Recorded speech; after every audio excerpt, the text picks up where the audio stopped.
तपाईँ सुतिराख्नु भएको छ, त्यही बेला अचानक तपाईँको आँखा खुल्छ र तपाईँले आफ्नो रुमको साइडमा चाहिँ केही कालो वस्तु, कालो छाया जस्तो केही कुरा चाहिँ उभिरहेको देख्नुहुन्छ।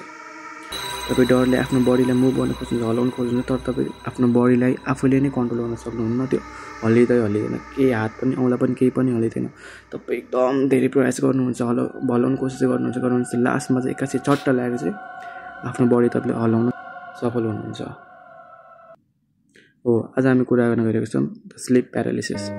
यसलाई चाहिँ हामीले ऐठन भएको, छोपेको अथवा अरू धेरै नामहरूले पनि पुच्छौँ, सुन्ने गरिन्छ। यो क्रममा चाहिँ मान्छेको माइन्डले चाहिँ, ब्रेनले चाहिँ मसल्समा चाहिँ टेम्पोररीको लागि सिग्नलहरू चाहिँ पठाउन छोडिदिन्छ, सिग्नलहरू दिँदैन। त्यही कारणले चाहिँ आफ्नो बडीहरू मुभ गर्न सक्दैनौँ हामीले। त्यसलाई नै स्लिप प्यारालिसिस भनिन्छ।